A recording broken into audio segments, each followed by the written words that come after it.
Well, we girls were having fun discussing a lot of things at the backstage, and yes, we were, we just came by when the earlier panel discussion was concluding. So I'm very sure all of you must have heard a lot, but I can assure you that this panel is going to be fun because we've had fun. And in all, we've got roughly about 100 years, close to 100 years of experience. Yeah? She's the youngest, by the way. I'm just bringing the average down. All right. So thank you, ladies. I don't see any gentlemen except for the guys out there, but it's amazing to see a full house. It's amazing to see that women are more open to discussing certain topics, and certain things which were discussed behind closed doors today are discussed openly, and it's amazing to see each one of you, moving towards your goals and moving like how. So it's great. And the topic today, of course, is sustainable success, strengthening women leaders for the future. But I think what's more important is to really discuss that what does sustainability actually mean in terms of your success, how you should take the leap of faith, how you can plan better, looking at your situations, how can you read the room, how can you read your life, and how would you envisage your life to be. So when we were discussing in the room as well, we realized that let's talk about some things which are more real to each one of us, and how could we possibly relate to it directly or indirectly, and how could we possibly take a couple of decisions which should be more related to your leap of faith and could definitely change your future. So without further ado, we thought, why don't we discuss on something that's more topical, and that's what's happening in the US. And looking at what's happening in the US and certain decisions being taken. So my question to my panel is that, what do you think could be the effects of the DIE issue that's being discussed in the US, especially on the Indian businesses? And do we really think that there could be some major trends to look out for, especially because we inevitably are a subset of the entire DI issue, right? So that's my first question to my panel. Anybody can take a stab at it. I'll kick it off. I think the speed and the language around dismantling of the DEI objectives in the US has taken everyone by a little bit of surprise. But if you've been listening to the dialogue there's been a backlash for a while. And I think the point is that some of the DEI initiatives were quite broken in terms of achieving the outcomes of the objectives that they had. And rather than throwing the baby out of the bathwater, I think it's a good opportunity to reframe what that looks like, to relook at the language around it, to relook at the objectives around what we're trying to achieve, which is actually equity and inclusion, not just promoting women. And there is an opportunity here which we need to look at. Will it play out here? Absolutely. It might hit the multinationals first. It will become more acceptable to chuck this out, and that's a danger. So reframing the discussion, getting ahead of it is important for all of us. Sorry, yeah. So I agree with Sonal. I think the verbiage will change. Will the intent change? I don't really think so. So even if it is equity and inclusion, I don't think it'll change any policy or the manner in which we approach the good hiring and good keeping practices that most of the companies have. For India, I think it's a huge agenda point any which way, promoting women and women leadership. A testament being a new CM being appointed yesterday. So I think we're in good space. Thank you. What about you? Entirely with them. I mean, eventually, the forum needs to be less about women leaders and leaders in general. So the fact that we're moving towards a place of meritocracy, regardless of where we come from, regardless of geography, of course, regardless of industry, whether we are in global context or in a more domestic context, I think it's extremely encouraging for all of us in general. We've gone through journeys where we've had to be contextualized being in the women's space.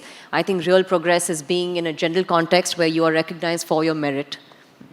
And very well said, and I think that also resonates with what the leaders at our organizations also say, that it's meritocracy, absolute meritocracy. And I think all of you in the room are proof that meritocracy is what most of the organizations are looking at. And yes, when it comes into the Indian domain, we're anyways prepared for it. So that's good. It's good to know your views, you know.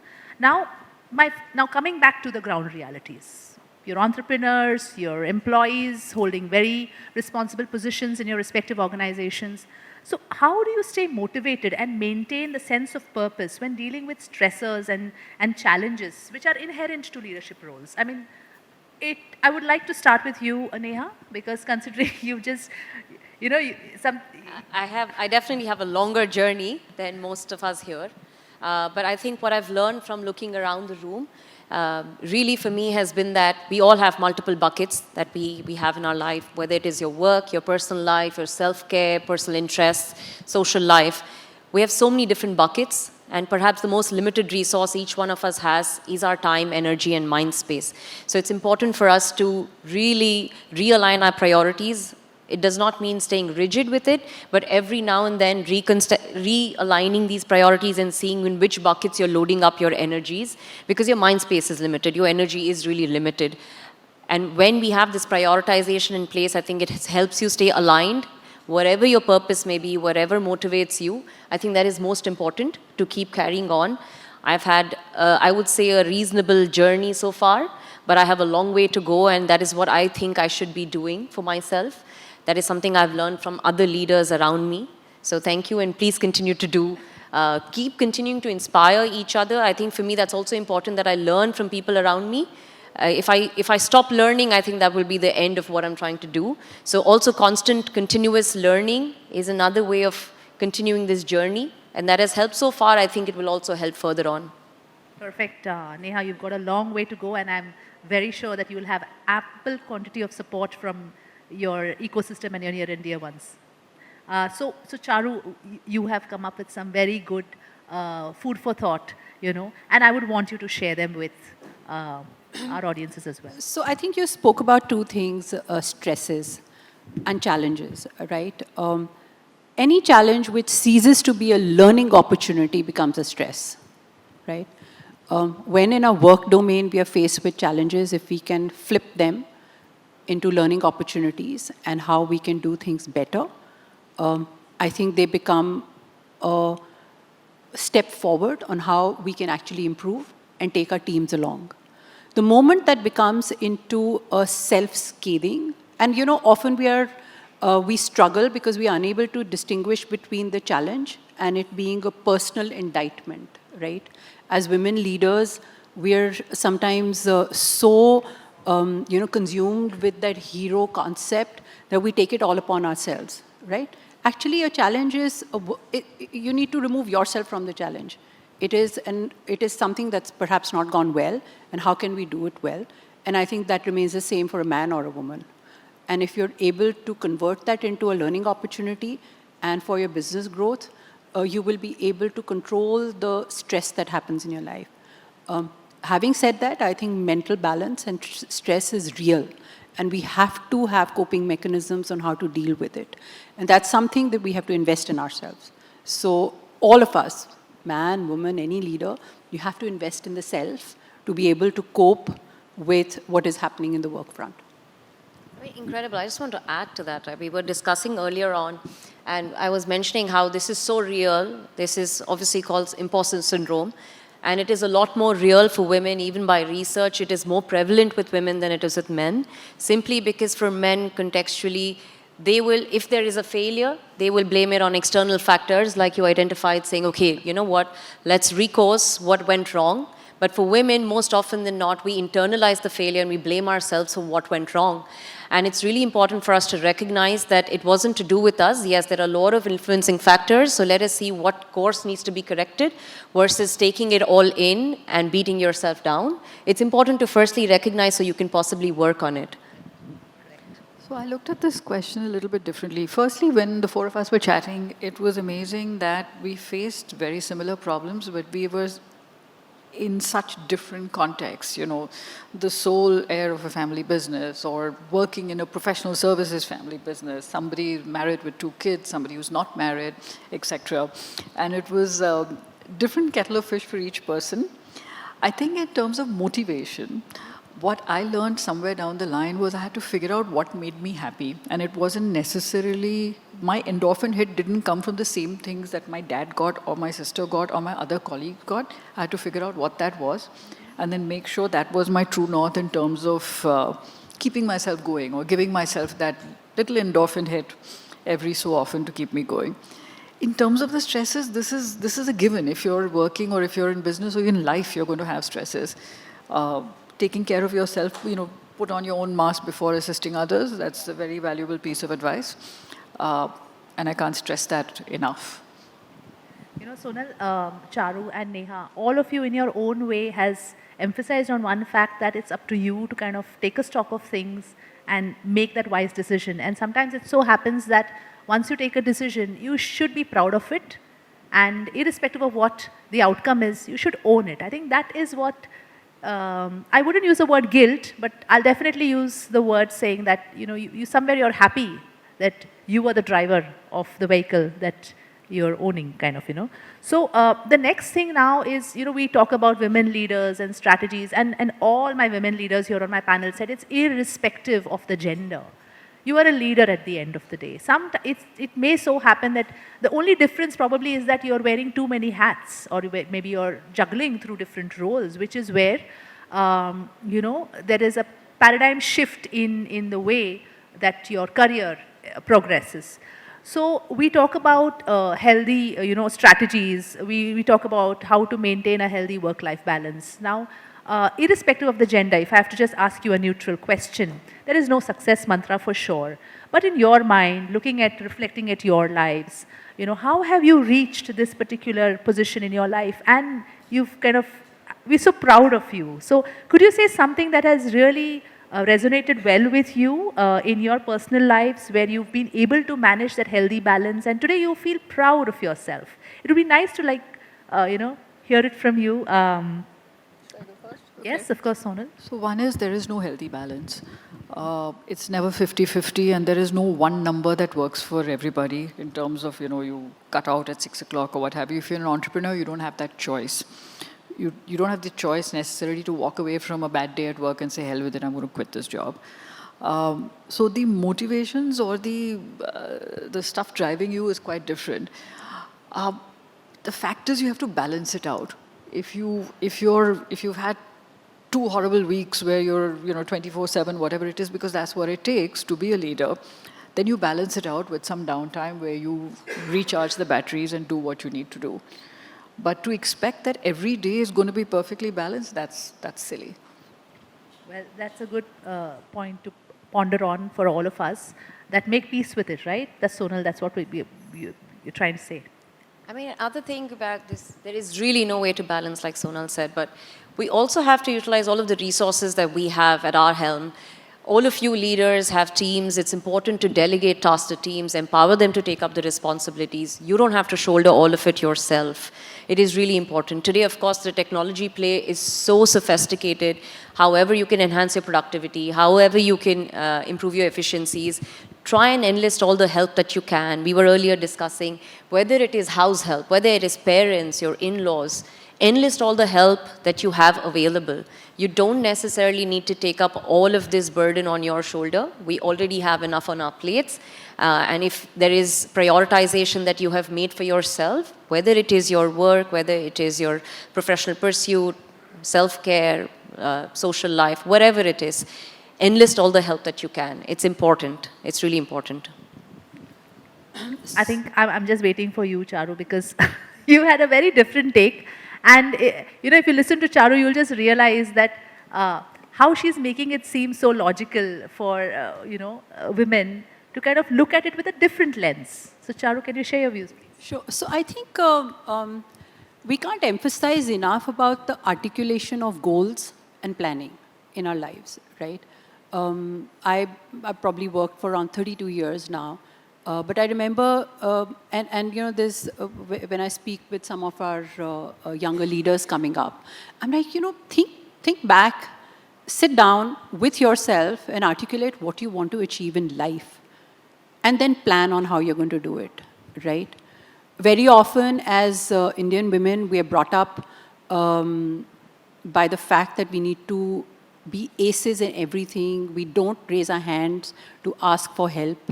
But the fact of the matter is, go out there and ask for help. There are more than enough people in your family, in your staff, will be there to help you, right? Often, mid-career, we're faced with having children, and it's like, should I not? How will I manage? Well, that's when you have parents, you have in-laws, you have your own partner, invest in good staff, and make it happen, right? Life is all about articulation of goals, and I think it's a journey on how you achieve step by step on how you're going to make it happen. And I think those conversations are extremely important, right? When you're in love, you often feel you can scale any height.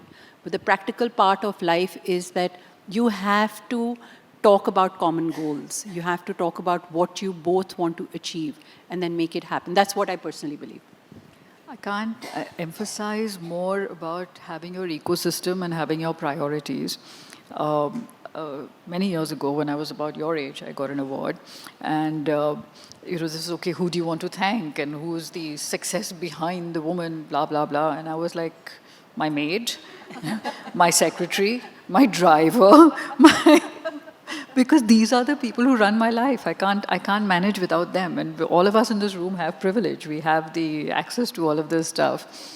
And, husband, mother-in-law, everybody sitting in the room like, what about us? We're like, no.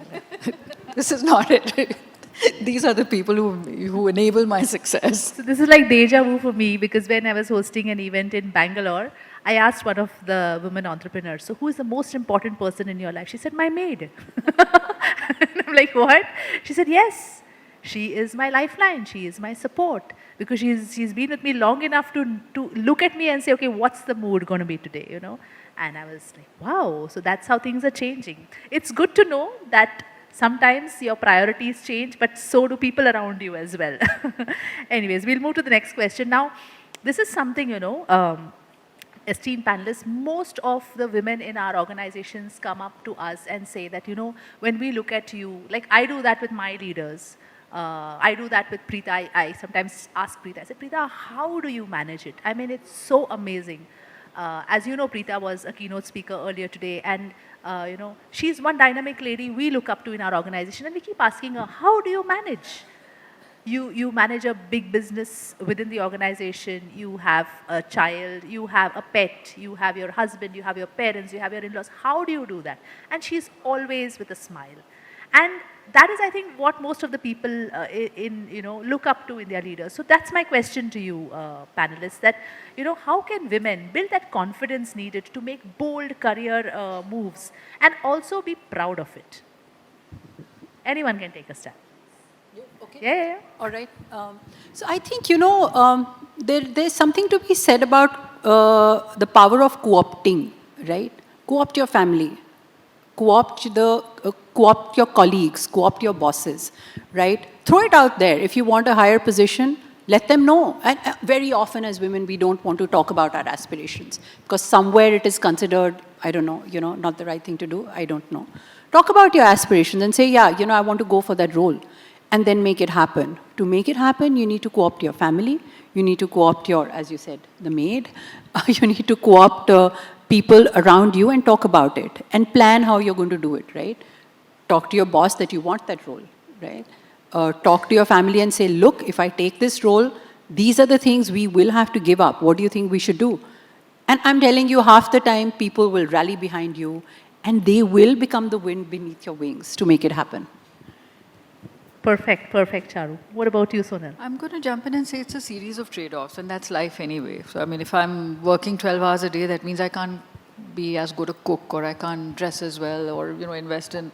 there are trade-offs that I make, and I choose what's important to me and get behind that. But putting your hand up in a professional environment to do more, or to be considered more, to be noticed more, or to just be evaluated to saying, yes, this is a potential leader, it comes, and there's a certain degree of foolhardiness or confidence that many of our male colleagues have, say, haan, kar lenge. And I think by and large, and I'm stereotyping a little bit, women are a little bit more considered. They think about whether they're ready or not. You know what? No one's ever ready. You have to figure out that you're never going to be more than 70, 80% ready at best. Go for it. But yeah, Just wanna figure out your supplement what trade-offs. Sonal was saying.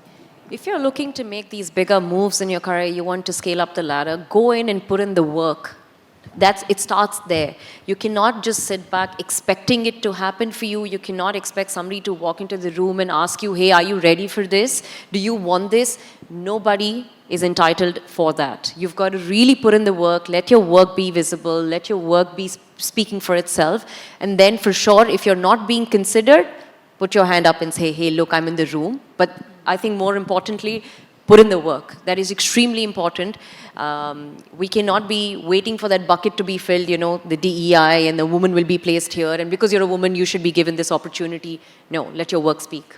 So I'm going to say that in most corporate environments, it's competitive. If you don't put your hand up, somebody else will. And they may or may not be as qualified or as hardworking or what have you. But sometimes being the first to put up your hand or amongst the first to always put up your hand at least gets you noticing this person wants to do it, which is half the job, really. So also, sorry if I may add one more thing, you know, we often struggle with if we want to moot an idea and you portray it in front of a group of people who are going to vote on it, the chances of it getting nixed are 90%, right? What you actually need to do is go to each person who's going to be in the room pre-submission of the idea, right? Co-opt them and make them think what you're thinking. Well, I can say 95% you will be successful. So I just think conversations, believing in people, throwing your trust into them, very important. And, you know, go ahead and do it. Don't be so caught up and tight. I think the world is out there to help you. Absolutely. I mean, a couple of things. So first things first is if we are expecting ready, get, set, go, out there, somebody will say, you know, ready, get, set, go, and now you go and, you know, grab that moment. It's never going to happen. You have to time things perfectly. And one of my mentors had told me, you know, at any point in your life, professional life, remember you have to have your elevator pitch ready. If you have 3 minutes with your leader, technically you have the first 30 seconds to decide whether, to help him decide whether he's going to spend the next or the balance time with you. And that elevator pitch has to be ready at any given point in time. So when you say bold career moves, it's not about you completely planning your 3-year plan and then, you know, deciding something. It's about deciding what you want to do way before and then build your blocks accordingly. And that's where I think that is something that I tell my colleagues, saying that there is no right time, there is no wrong time. You know, just grab the opportunity when it comes, but be very clear that once you take up the responsibility, you need to go by it. You need to just make sure that it culminates the way you want it to be. Alternatively, I may sound like the devil's advocate, but you should never be afraid of failure. Because you may have the conviction, correct me if I'm wrong, dear panelists, that you may have the conviction that you will be successful, but what if you fail with, what if you fail? I think that's what I spoke to earlier about, it's never failure, it's a challenge. And what is your learning from it, right? If you actually peg it as a failure, it will stress you out. If it's a challenge whereby you need to take a decision, say, I think we need to abandon this idea, it's going nowhere, that's a decision, right? And you're moving on to something new. So I don't think the word failure should even figure in what we do. I think all of us are made up differently. I'm terrified of failure, but that's what pushes me to make sure I don't fail, at least most of the time. So. But what is leadership if not for failing repeatedly, right? If not for perseverance, how did you even become a leader? I don't know any other definition of leadership but resilience and perseverance. And perhaps for me also continuous learning. What is important though is you fail fast. You fail fast, you quickly pick up and say, okay, I'm going to go at it again. Absolutely, I couldn't agree more with you. In fact, you know, Neha, who says you're, you know, the youngest?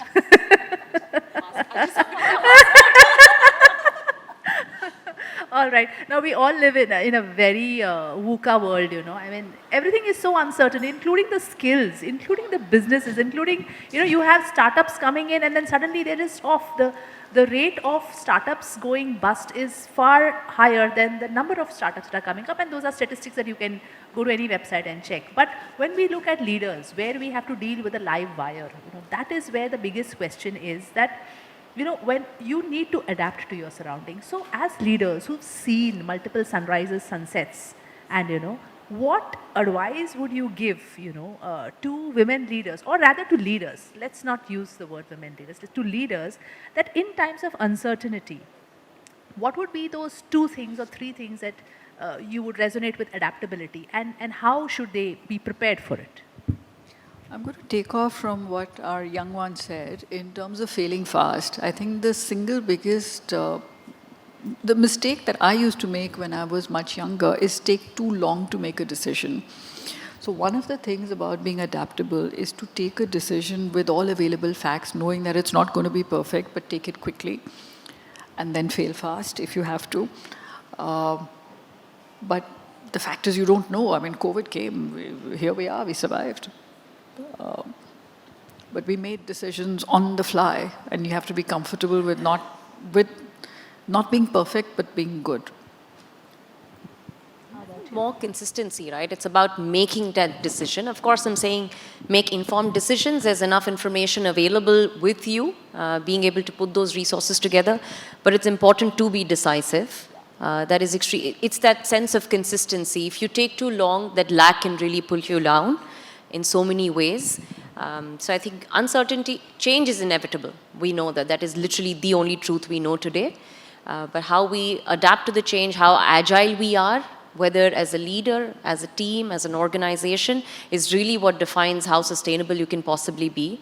It is also inspiring change within your teams. When your teams identify the culture of equanimity, I would say, that you can bring forth, that you're more proactive than reactive in different situations, how you're reacting, or rather I would say how you're responding to different personalities, different situations. It inspires them to also be able to sort of adapt to this situation quicker than you would expect them otherwise. Charu? So I think for me, 2 things that I have always fallen back on. One is persistence in any situation, and the belief that there is a solution to any situation you're in. And second is not taking myself very seriously and having a sense of humor about things that are happening, right? I think that's the positivity that you can bring to any table. I'm sorry, before you continue, that is, I think we were speaking about this earlier. We've started taking ourselves far too seriously. I think that has become the impediment in making most decisions, because you're wondering what is somebody going to think about it, what is going to be the outcome of this. You're spending so much time trying to think of the outcomes versus really putting the pieces of information together and taking that decision. We've got to take ourselves a little less seriously. Absolutely, and if you see, as women leaders, we are more hands-on. If you see something is wrong and no one is doing it, you just go and you do it. But why do you need to? If you had delegated the work better, you would have been less hard on yourself. And probably that's one thing. But if you ask me, one of my mentors had told me that you need to have an agile and flexible business model, and that is applicable even to your leadership. If you're not agile and flexible, your decisions will be very rigid. And that the chances of failure are higher. So I think, each one of you has put the, has weaved the entire concept very beautifully. And I think in your own way, you've given a very good message to most of our people out here in the audiences. Now, as I promised, I'm going to have a trivia question, or, a rapid fire. So all of you have seen different facets of businesses, and you've seen, and Sonal and Charu, you've seen this longer. So, and I belong to the same kind of, cohort, except for you, Neha. So, so There. yeah, of course. But still, I'm very sure there are 2 things that you would want to tell to your younger self. And very quickly, if we have this as a rapid fire, what would be those 2 things? Sonal, let me start with you. I would say don't be afraid. Take more chances, do more, and have more fun. Perfect. Charu? Go ahead. I mean, what would you tell your younger self? You are I that would young say don't self. rush it. I felt like when I was growing up, I was constantly in this rush because I had so many different milestones for myself as I want to do so many things. And over this little journey that I've had, sometimes you forget to enjoy each of it, to celebrate each of it. So I would say don't rush it. Of course, have some fun along the way. Also, I would say take that time for yourself and don't be guilty about it. You're not answerable to anybody for taking that time for yourself. You don't want to be in a place where you're burning out. You don't want to be in a place where you're pushed to the corner. So don't feel guilty, don't rush it, have a good time. I've had it so far.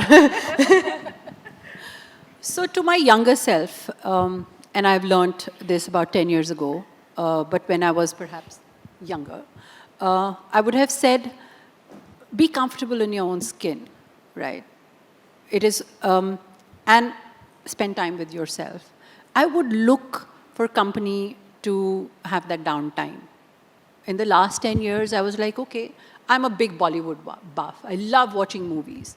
If I don't find a friend, I'd go alone and watch it now and still have a rollicking time. I think be comfortable in your own skin. Spend time with yourself, and you will have a wonderful relationship with yourself. I think that's where the power of energy comes from. Second is don't rush about.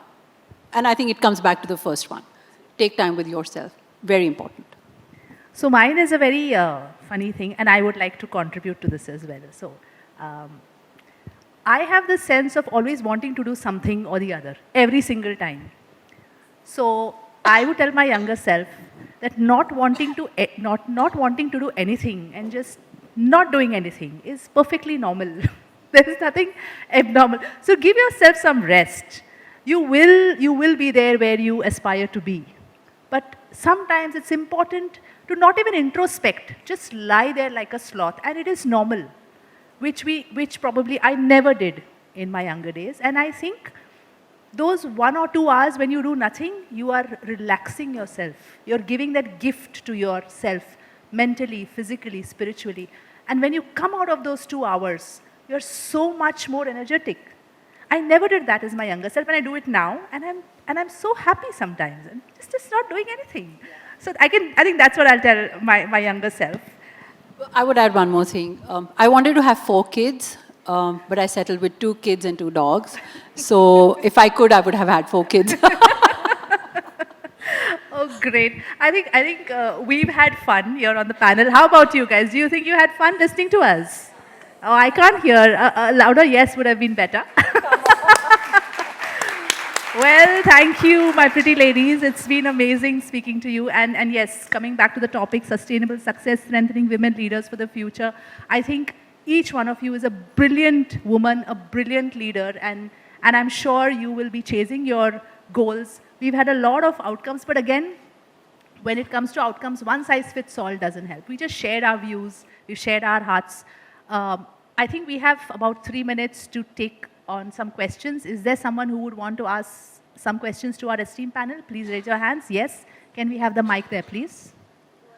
Sir, can you please give that mic?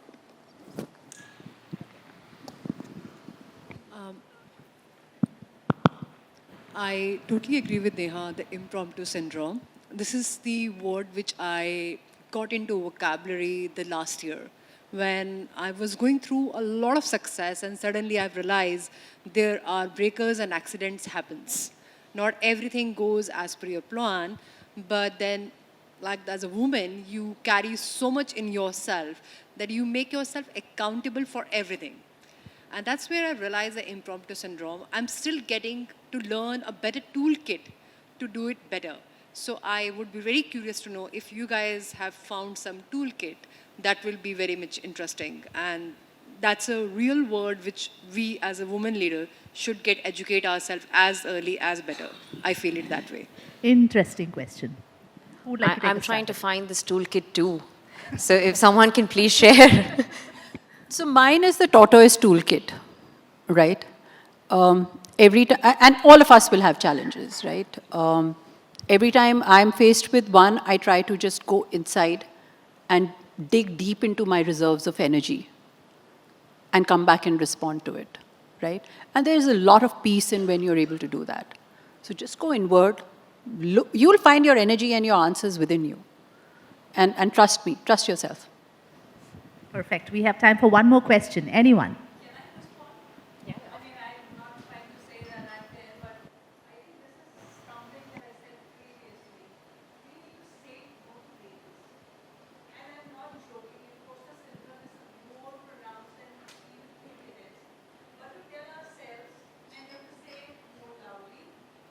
It is we who did it, and it is only we who can go further ahead. the more you leave, I was very unhappy when you said the word came into your vocabulary. Drop it. Yeah. The moment you're going to say no to that label, that's the first step. And then whatever else the esteemed panel said is perfect. But I think the first thing we need to do is to push back these labels. Some that come from within and some that mansplaining that may happen in the room. So that's the only reason I just wanted to. What's your good name, ma'am? Savita Vasisht. Savita, thank you so much. We have time. Oh, it's time's up. But I think I've had a fabulous time. You girls are amazing. And I'm sure all of you have enjoyed. I heard the claps, but once more won't do any harm, right? Thank you very much. Thank you very, very much. Thank you for having this black ensemble today. Thank you.